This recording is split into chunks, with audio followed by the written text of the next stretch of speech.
Hello बच्चों।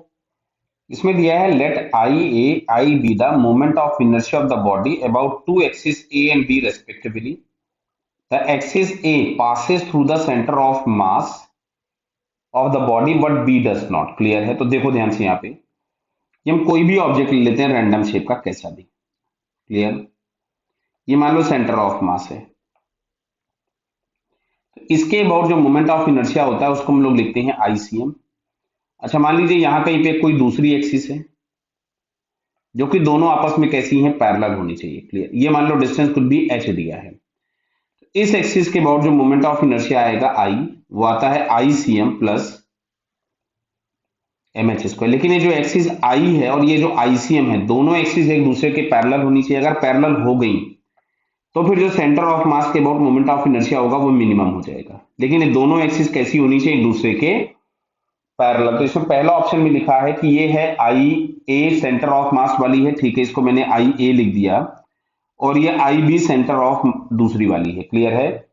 ये लिखा है ना, I a the moment of inertia of the body about two axis, a is passes through the centre of mass and b does not. Clear है? तो अब अच्छा देखो, जो आई बी होगा वो आई ए से बड़ा होगा, लेकिन तभी जब दोनों एक्सिस आपस में कैसी हो, पैरेलल। तो I b is greater than I a if axis are parallel. तो ये हम लोगों को थर्ड ऑप्शन में दिख रहा है। क्लियर है? ये आई बी की जो वैल्यू हो आई ए से बड़ी होगी if these two axis are parallel. ऐसा कैसे, समझो बात को, मेरे ध्यान से सुनो इधर।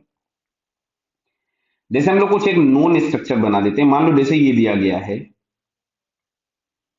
एक रिंग है। तो रिंग का एक सेंटर ऑफ मास एक्सिस ये वाला होता है, ये रिंग है। और एक सेंटर ऑफ मास एक्सिस ये वाला होगा। तो अगर हम इस आईसीएम को लिखें तो ये आता है M R square by two, जबकि इस वाले आईसीएम को लिखें तो ये आता है एम आर स्क्वायर। ये वाली जो एक्सिस है वो प्लेन के परपेंडिकुलर, जबकि डॉटेड वाली उसी प्लेन में। क्लियर है? तो अब सुनो इधर। अब मान लो हम एक एक्सिस बना देते हैं जो कि सेंटर ऑफ मास से पास नहीं होती है, मान लो ये वाली। और ये जो डिस्टेंस है, डिस्टेंस बहुत कम है। मतलब डिस्टेंस मान लेते हैं कुछ भी आर बाई 10 है।